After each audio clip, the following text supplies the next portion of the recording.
Hey there, Taylor Sievers with Sievers Bloom Farm, and today I wanted to talk about making a fertilizer using stinging nettle. So if you can see right behind me here, I've got a patch of green in my high tunnel. And a little bit of backstory. Last year, I had our fourth baby. We were just kind of trying to figure some things out on our flower farm and farm in general. And this 30 by 96 high tunnel was basically neglected. We had lots of weeds in here. Um, I had some volunteer tomatoes that I just let grow in here and would come in and harvest sporadically, but it was basically kind of a mess. And there are some things that I have in here that are perennials. Like I do have a section of mums that just reliably came up again, but we had a lot of weeds come up. So when we built this high tunnel, we've had to bring in some soil to raise up basically the elevation, but also to just provide a level base to put this on. And so we collected a lot of the soil from just across the road near a creek. And I noticed when we kind of let this place get a little bit neglected last year that a lot of the weeds that came up were actually weeds that are prevalent in that soil across the road. So we had things like pokeweed, lamb's quarters, dock, and then stinging nettle, obviously. And then I actually have a little patch of American germander that's kind of taking over the back corner as well. So there's been these pockets of things that have started to come up, and last year I just was not able to get to it. I just thought that maybe not watering would help, and no, it is actually quite amazing what plants will survive in. On the edges, obviously, there's some water that comes in from rainfall, but it was a very interesting experiment, to say the least. So something that I did last year and that I'm planning to do this year as well is to harvest the stinging nettle in order to make my own plant fertilizer.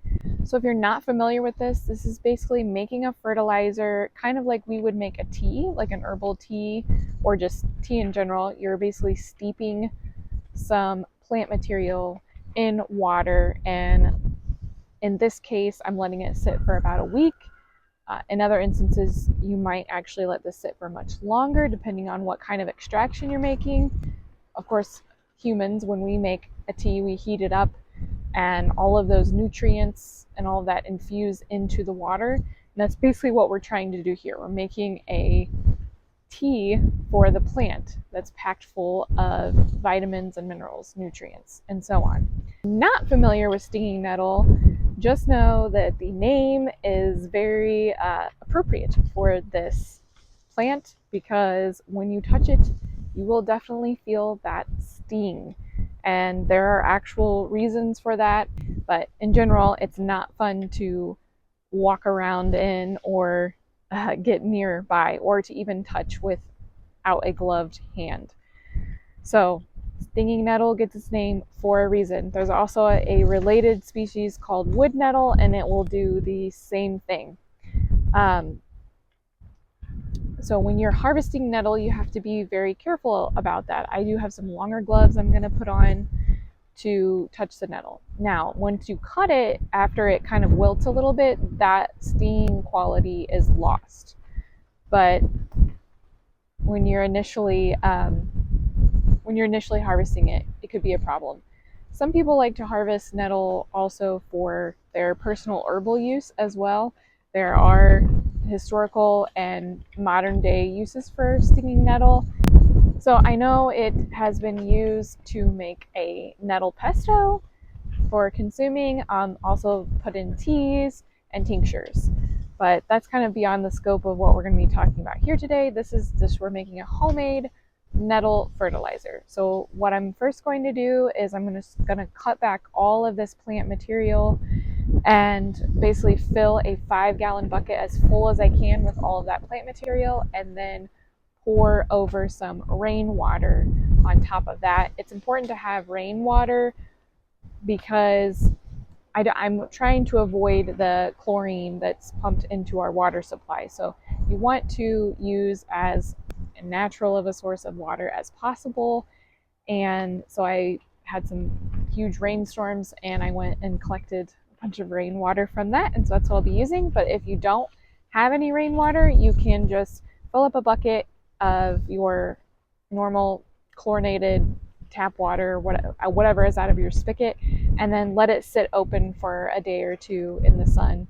And that chlorine is supposed to evaporate, supposedly. So you do what you can. So once we have made our fertilizer, and again, we're submerging the plant material for about a week in a 5-gallon bucket with rainwater with a lid on top and putting it in like a cooler, dark place. I'm just going to put it on the right inside the door of my shed, and you can kind of stir it throughout the week as well. But you'll kind of notice it getting a little bit bubbly and frothy at the top because everything's starting to break down. Once we're done letting that ferment a little bit, then we'll strain it all off and then we'll use it as a fertilizer for our plants by diluting it into water. I hope that you learned how to make your own nettle fertilizer. And a nice thing about nettle, or also a bad thing about nettle, is that it grows kind of with abandon and it can spread really easily because it spreads through rhizomes underneath the ground. So that can be hard if you don't want it in your garden or anywhere on your property, but it's also can be a blessing if you actually have uses for it. So in this case, I'm not super worried about it popping up in here because eventually when it comes time to use this space, I'll just try to dig it out the best I can. But for now, I'm just going to use it since it popped up. I have a section here and I have a section in the back and so on. And it's not ideal, but we're going to at least harvest the tops while we can and try to dig out the rest if we don't want it there. Kind of like using what you got and making do with what you have, essentially. If you enjoyed this, if you would like to learn more about stinging nettle or making plant extracts as fertilizers, we have a blog post on this and I will link it down in the description below. So thank you all for watching and we'll see you next time.